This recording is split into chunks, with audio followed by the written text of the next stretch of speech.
ದಿಲ್ಲಿಗೆ ಹೋಗ್ತಾ ಇದ್ದೀನಿ. ಇವತ್ತು ರಾಜ್ಯದಿಂದ ಗೆದ್ದಿರ್ತಕ್ಕಂಥ ಎಲ್ಲ ಲೋಕಸಭಾ ಸದಸ್ಯರನ್ನು, ರಾಜ್ಯಸಭಾ ಸದಸ್ಯರನ್ನು, ಮಂತ್ರಿಗಳನ್ನು, ಕೇಂದ್ರದ ಮಂತ್ರಿಗಳನ್ನು ಭೇಟಿ ಮಾಡ್ತೀವಿ. ಕೇಂದ್ರ ಸರ್ಕಾರದಲ್ಲಿ ರಾಜ್ಯ ಸರ್ಕಾರದಿಂದ ಕಳಿಸಿರ್ತಕ್ಕಂಥ ಯೋಜನೆಗಳಿದ್ದಾವಲ್ಲ, ಆ ಯೋಜನೆಗಳ ಪಟ್ಟಿನೆಲ್ಲ ಕೊಡ್ತೀವಿ.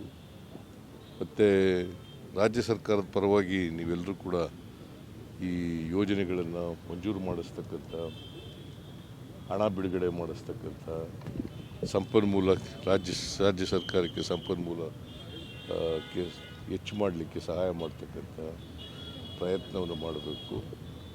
ಸೊ ಅದಕ್ಕೋಸ್ಕರ ಇವತ್ತು MP ಗಳು, ಹೊಸ MP ಗಳಿದಾರಲ್ಲ, ನೂತನವಾಗಿ ಆಯ್ಕೆಯಾಗಿರ್ತಕ್ಕಂಥ MP ಗಳು, ಅವರೆಲ್ಲರ ಮೀಟಿಂಗ್ಗಳು ಕೂಡ ಕರೆದಿದ್ದೀನಿ.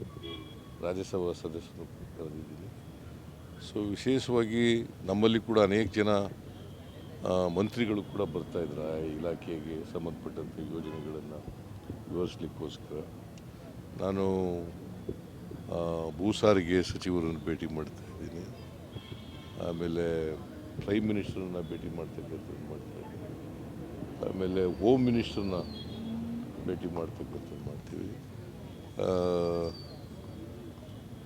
ಆಮೇಲೆ ಫೈನಾನ್ಸ್ ಮಿನಿಸ್ಟರ್ನು ಕೂಡ ಭೇಟಿ ಮಾಡಲಿಕ್ಕೆ ಪ್ರಯತ್ನ ಮಾಡ್ತಾಯಿದ್ದೀವಿ. ಹೋಮ್ ಮಿನಿಸ್ಟ್ರು ಇನ್ನೂ ಕೊಟ್ಟಿಲ್ಲ, ಡೇಟ್ ಕೊಟ್ಟಿಲ್ಲ, ಟೈಮ್ ಕೊಟ್ಟಿಲ್ಲ. ಕೊಡ್ಬೋದು, ಇವತ್ತು ನಾಳೆ ಕೊಡ್ಬೋದು.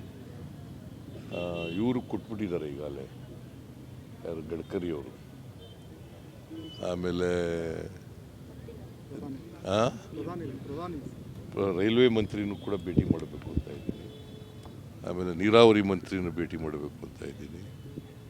ಪ್ರಧಾನಿಗಳು 29 8 ಗಂಟೆಗೆ ಟೈಮ್ ಕೊಟ್ಟಿದ್ದಾರೆ. 29 8 o'clockಗೆ ಟೈಮ್ ಕೊಟ್ಟಿದ್ದಾರೆ. ಅವರನ್ನು ಕೂಡ ಭೇಟಿ ಮಾಡ್ತಾ ಇದ್ದೀನಿ. ಸರ್, ಇದು ಫಸ್ಟ್ ಬಜೆಟ್ ಪ್ರೆಸೆಂಟ್ ಮಾಡ್ತಾರೆ ಸರ್ ಹೊಸ ಸರ್ಕಾರ. ಕರ್ನಾಟಕಕ್ಕೆ ಏನು ಬೇಕು ಅಂತ ಏನೋ ಆದ್ಯತೆ ಎಲ್ಲ ಕೊಟ್ಟಿದ್ದೀವಿ ಈಗಾಗಲೇ. ನಾನು ಕೃಷ್ಣ ಬೈರೇಗೌಡರು ಅದಕ್ಕೆ ಅಟೆಂಡ್ ಮಾಡಿದರು, ನಾನು ಹೋಗೋಕ್ಕಾಗಲಿಲ್ಲ. ಬಟ್ ನನ್ನ ಏನೇನು ಆಗಬೇಕು ಅಂತಕ್ಕಂಥ ಒಂದು ಸ್ಪೀಚನ್ನು ತಯಾರು ಮಾಡಿ ಕೃಷ್ಣ ಬೈರೇಗೌಡರಿಗೆ ಕೊಟ್ಟಿದ್ದೆ, ಅದನ್ನು ಪ್ರೆಸೆಂಟ್ ಮಾಡಿದ್ದಾರೆ. Sir, Rahul Gandhi versus prime minister, ಈಗ leader of the house, opposition leader, first time ಇಬ್ಬರು ಜೊತೆಗೆ ಹೋಗಿ ಸ್ಪೀಕರ್ನ ಭೇಟಿ ಮಾಡಿ. ಅದು ಸಂಪ್ರದಾಯ ಮೊದಲಿನಿಂದ ಕೂಡ.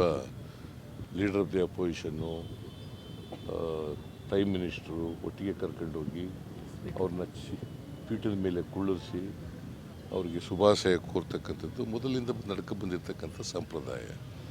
ಅದರಿಂದ ಆ ಸಂಪ್ರದಾಯದಂತೆ ಮಾಡಿದ್ದಾರೆ. ಈಗ ಭಾಳ ಮುಖ್ಯವಾಗಿ 3ನೇ ಬಾರಿಗೆ ಪ್ರಧಾನಮಂತ್ರಿ ಆಗಿದ್ದಾರೆ.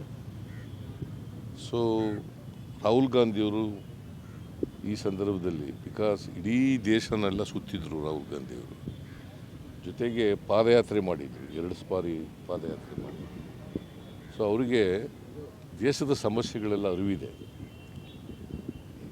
ಈ ಸಮಸ್ಯೆಗಳನ್ನೆಲ್ಲ ಪ್ರಸ್ತಾಪ ಮಾಡ್ತಕ್ಕಂಥ, ಜನರ ಧ್ವನಿಯಾಗಿ ಕೆಲಸ ಮಾಡ್ತಕ್ಕಂಥ ಕೆಲಸವನ್ನು ರಾಹುಲ್ ಗಾಂಧಿಯವರು ಸಮರ್ಥವಾಗಿ ಮಾಡ್ತಾರೆ ಅಂತಕ್ಕಂಥ ವಿಶ್ವಾಸ ಇದೆ, ನಂಬಿಕೆ ಇದೆ. ಅದು ಮಾಡ್ತಾರೆ ಅವರು. Sir, Nobel laureate Amartya Sen has said that the result of Lok Sabha says that this is not Hindu Rashtra, this is a Rashtra for everyone.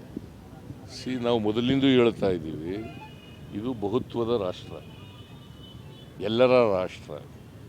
ಬರೀ ಹಿಂದೂಗಳ ರಾಷ್ಟ್ರ ಆಗಕ್ಕೆ ಸಾಧ್ಯ ಆಗಿಲ್ಲ, ಹಿಂದೂ ರಾಷ್ಟ್ರ ಆಗಕ್ಕೆ ಸಾಧ್ಯ ಆಗಲ್ಲ.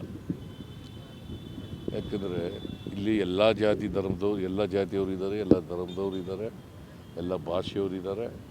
ಸೊ ಹಾಗಾಗಿ ಬಹುತ್ವದ ಸಂಸ್ಕೃತಿ ಇರ್ತಕ್ಕಂಥ ರಾಷ್ಟ್ರ, ಎಲ್ಲರ ರಾಷ್ಟ್ರ.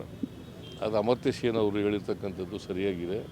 ಅದನ್ನು ನಾವು ಮೊದಲಿಂದ ಕೂಡ ಪ್ರತಿಪಾದನೆ ಮಾಡ್ತಾ ಇದ್ದೀವಿ. ಇಂತಹ ಹಲವು ಸುದ್ದಿ ಮಾಹಿತಿ ವಿಶ್ಲೇಷಣೆಗಾಗಿ ಸನ್ಮಾರ್ಗ ನ್ಯೂಸ್ ಸಬ್ಸ್ಕ್ರೈಬ್ ಮಾಡಿ. ನಿರಂತರ ನೋಟಿಫಿಕೇಶನ್ ಪಡೆಯಲು ಬೆಲ್ ಐಕಾನ್ ಒತ್ತಲು ಮರೆಯದಿರಿ.